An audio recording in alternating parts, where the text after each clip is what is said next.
రాములం అంటే చాలు అందరికీ గుర్తుకు వచ్చేది ఒకే పేరు. సినీ నటి, రాజకీయ నాయకురాలు, the lady fire brand Vijayashanti. Assembly ఎన్నికల ముందు హస్తం పార్టీలో చేరారు ఆమె. అధికారం వచ్చాక మౌనంగా ఉన్నారు. అయినా ఎమ్మెల్సీ ఛాన్స్ కొట్టేసి అందరినీ ఇప్పుడు షాక్ గురి చేశారు. మరోసారి కాంగ్రెస్ పార్టీలో ఎప్పుడు వచ్చేమనేది కాదు, బుల్లెట్ దిగిందా లేదా అన్నదే ముఖ్యమన్నట్లు చేశారు విజయశాంతి.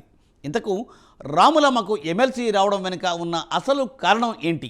వాది స్టోరీ.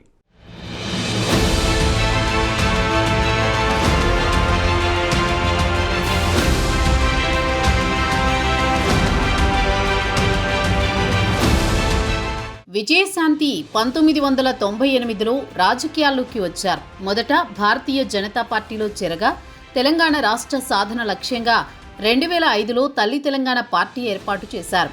ఆమె అనంతరం ఆ పార్టీని 2009లో తెలంగాణ రాష్ట్ర సమితిలో విలీనం చేసి టీఆర్ఎస్లో చేరారు. ఇక 2009లో మెదక్ పార్లమెంటు స్థానం నుండి టీఆర్ఎస్ అభ్యర్థిగా పోటీ చేసి ఎంపీగా గెలిచారు. విజయశాంతిని 2013లో పార్టీ వ్యతిరేక కార్యకలాపాలకు పాల్పడుతోందని ఆమెను టీఆర్ఎస్ పార్టీ నుండి సస్పెండ్ చేశారు. అనంతరం 2014లో కాంగ్రెస్ పార్టీలో చేరారు.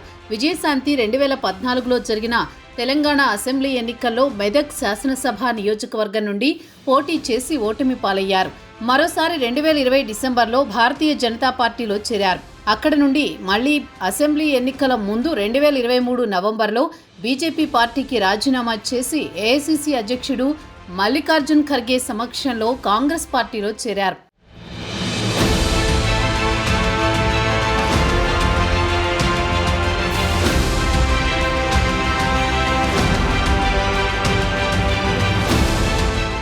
అయితే అసెంబ్లీ ఎన్నికల ముందు పార్టీలో చేరిన పార్టీ అధికారంలోకి వచ్చి 15 నెలలవుతున్నా విజయశాంతి ఎక్కడా యాక్టివ్గా కనిపించలేదు.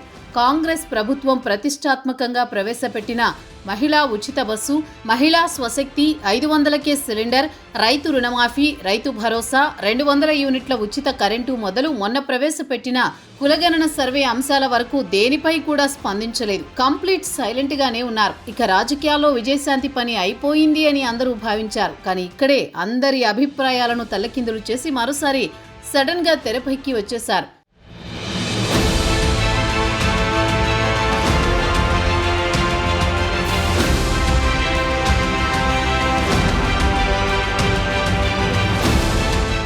ఎమ్మెల్యే కోట, ఎమ్మెల్సీ కోసం అందరూ ఎవరి ప్రయత్నాలు వారు చేసుకుంటున్నారు. కొందరు ఢిల్లీ నేతల చుట్టూ, మరికొందరు రాష్ట్ర నేతల చుట్టూ, ఇంకొందరు మీడియాలో తమకి ఇవ్వాలని, పార్టీ కోసం కష్టపడ్డామని చెప్పుకొచ్చారు. ఈ ఓవరాల్ ఎపిసోడ్లో రాములమ్మ ఎక్కడా కనిపించలేదు. ఎక్కడా పేరు కూడా వినిపించలేదు. ఇంకో 4 రోజులు ఉంది అనగా రాములమ్మ పేరు వినిపించింది.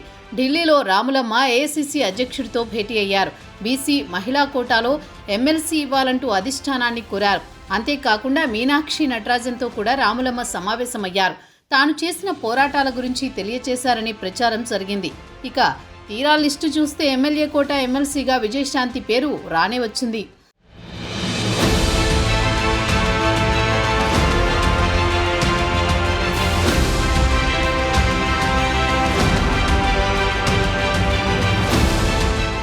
పార్టీ ఏ కోణంలో ఆలోచన చేసిందో ఏమో తెలియదు.